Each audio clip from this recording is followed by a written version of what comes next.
As we were walking down the end of the wharf towards the ship, Queequeg carrying his harpoon, Captain Peleg in his gruff voice loudly hailed us from his wigwam, saying he had not suspected my friend was a cannibal, and furthermore announcing that he let no cannibals on board that craft, unless they previously produced their papers. "What do you mean by that, Captain Peleg?" said I, now jumping on the bulwarks, and leaving my comrade standing on the wharf. "I mean," he replied, "he must show his papers." "Yes," said Captain Bildad in his hollow voice, sticking his head from behind Peleg's, out of the wigwam. "He must show that he's converted. Son of darkness," he added, turning to Queequeg, "art thou at present in communion with any Christian church?" "Why," said I, "he's a member of the First Congregational Church. Here be it said, that many tattooed savages sailing in Nantucket ships at last come to be converted into the churches." "First Congregational Church,"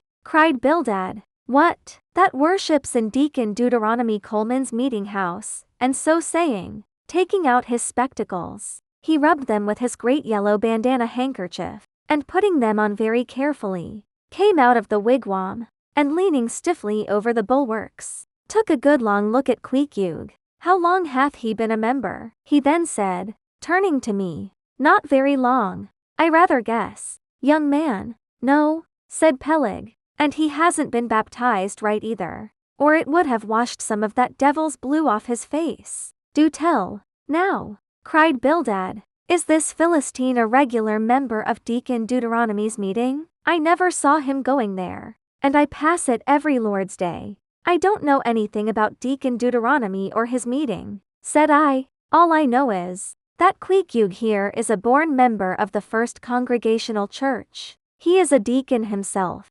"Queequeg is, young man," said Bildad sternly. "Thou art skylarking with me. Explain thyself, thou young Hittite. What church dost thee mean? Answer me." Finding myself thus hard pushed, I replied, "I mean, sir, the same ancient Catholic church to which you and I, and Captain Peleg there, and Queequeg here, and all of us, and every mother's son and soul of us belong, the great and everlasting first congregation of this whole worshipping world. We all belong to that. Only some of us cherish some queer crotchets no ways touching the grand belief. In that we all join hands." "Splice." "Thou meanst splice hands," cried Peleg, drawing nearer. "Young man, you'd better ship for a missionary, instead of a foremast hand. I never heard a better sermon. Deacon Deuteronomy, why Father Mapple himself couldn't beat it, and he's reckoned something. Come aboard, come aboard.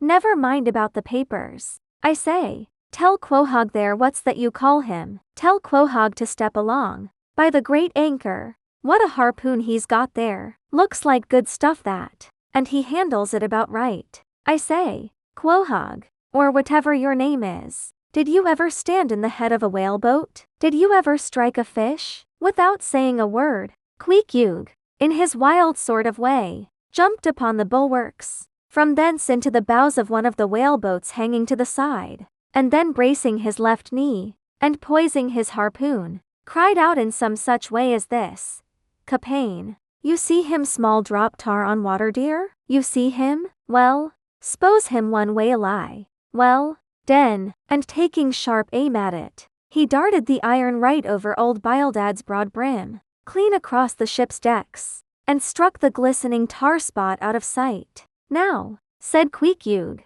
quietly hauling in the line, "spa see him whaley eye. Why, dad whale dead. Quick, Bildad," said Peleg, his partner, who, aghast at the close vicinity of the flying harpoon, had retreated towards the cabin gangway. "Quick, I say, you Bildad, and get the ship's papers. We must have Hedgehog there, I mean Quahog, in one of our boats. Look ye, Quahog, we'll give ye the 90th lay, and that's more than ever was given a harpooneer yet out of Nantucket." So down we went into the cabin, and to my great joy, Queequeg was soon enrolled among the same ship's company to which I myself belonged. When all preliminaries were over and Peleg had got everything ready for signing, he turned to me and said, "I guess Quahog there don't know how to write, does he?" I say, "Quahog, Blast ye, dost thou sign thy name or make thy mark? But at this question,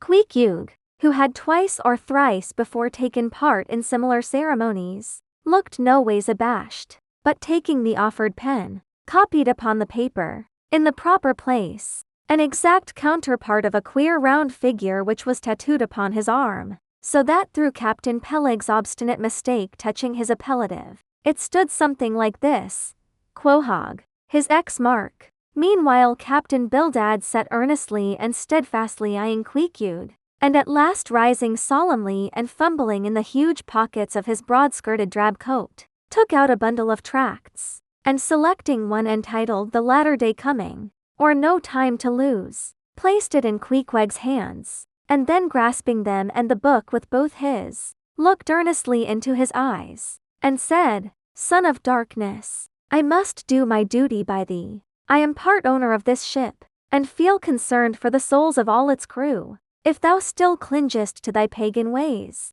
which I sadly fear, I beseech thee, remain not for I a Belial bondsman, spurn the idol bell, and the hideous dragon, turn from the wrath to come, mind thine eye, I say. Oh, goodness gracious, steer clear of the fiery pit. Something of the salt sea yet lingered in old Bildad's language, heterogeneously mixed with scriptural and domestic phrases. Avast there, Bildad, avast now spoiling our harpooneer, cried Peleg. Pious harpooneers never make good voyagers, it takes the shark out of 'em. No harpooneer is worth a straw who ain't pretty sharkish. There was young Nat Swain, once the bravest boat header out of all Nantucket and the Vineyard. He joined the meeting, and never came to good. He got so frightened about his plaguey soul, that he shrinked and sheered away from whales, for fear of afterclaps, in case he got stove and went to Davy Jones.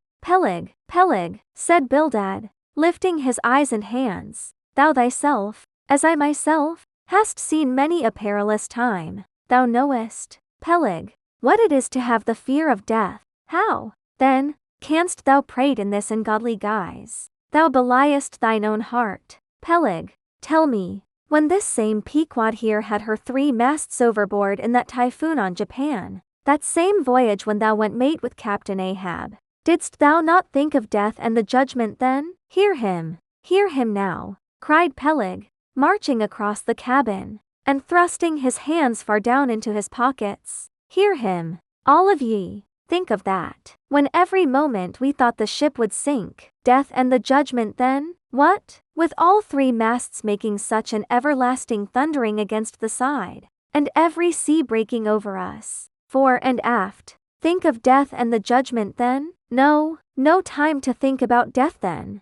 Life was what Captain Ahab and I was thinking of, and how to save all hands, how to rig jury masts, how to get into the nearest port. That was what I was thinking of. Bildad said no more, but buttoning up his coat, stalked on deck, where we followed him. There he stood, very quietly overlooking some sailmakers who were mending a top sail in the waist. Now and then he stooped to pick up a patch, or save an end of tarred twine, which otherwise might have been wasted.